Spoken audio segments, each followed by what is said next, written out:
It was one of the most audacious acts of terror the world had ever seen.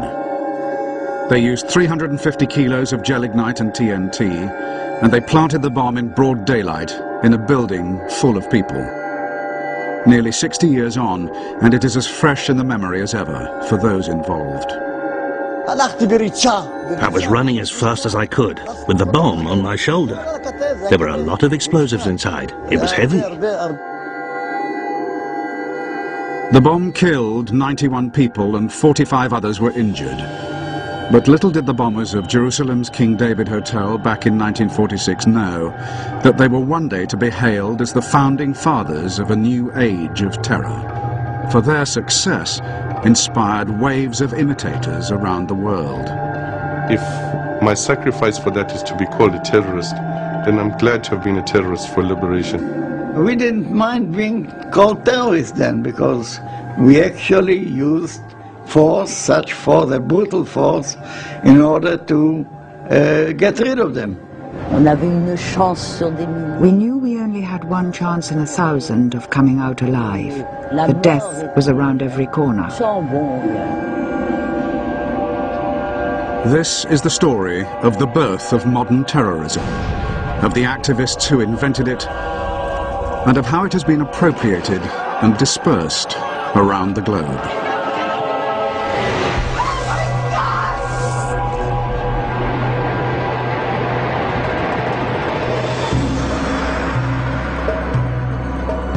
Jerusalem, cradle of faith to Muslim, Jew, and Christian alike. Jerusalem, the birthplace of modern terrorism. After a bomb explosion caused by terrorists on the British headquarters at Jerusalem, one entire corner of the King David Hotel, a building of 7 stories, was razed to the ground. The stone floors were cut clean. In scenes eerily reminiscent of New York 55 years later, the Jerusalem bomb was the beginning of terrorism as a media event, designed to capture the world's attention. The latest casualty list included 65 killed, 47 injured. The perpetrators, Zionist Jews, members of Menachem Begin's IRGUN terrorist network. Begin, who would one day become Prime Minister of Israel, described this tactic as turning Palestine into a glass house, where the entire world was looking in. I think it was one of these acts of violence that, ahead of its time, in an era before CNN, before instantaneous news, was choreographed precisely to attract international attention. We were a minority, but we were a minority with a clear ideology that we must have a Jewish state to rebuild the state which was existing many, many hundreds of years ago. The bombing of the King David Hotel was perhaps one of the most significant terrorist incidents of the 20th century.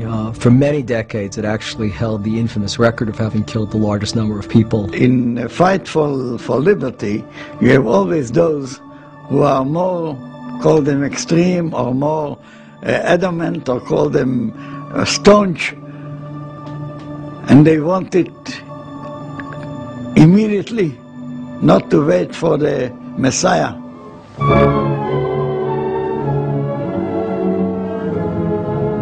Still lying under the shadow of terrorist attacks, many areas of Palestine are better. By the end of World War II, the British, who had been made responsible for looking after Palestine by the old League of Nations 27 years earlier, found it to be a serious headache. They were caught in the middle of the Arabs and the Jews, both of whom wanted the country for their own, were unwilling to peacefully coexist, and were agreed on only one thing: their hatred of the British, whom they both saw as foreign occupiers.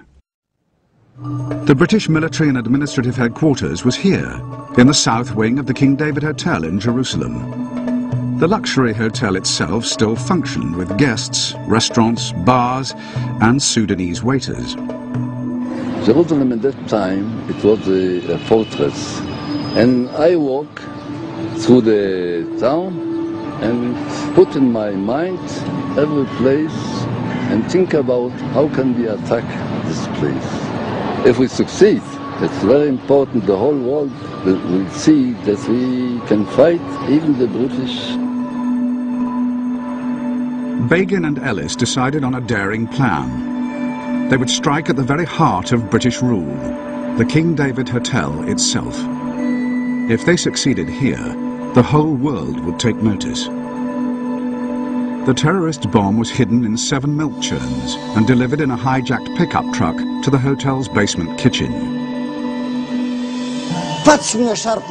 We jumped out and everyone took up their positions. I took the churn and started to run. I was thinking, how do I get to the place where I have to put the churn down?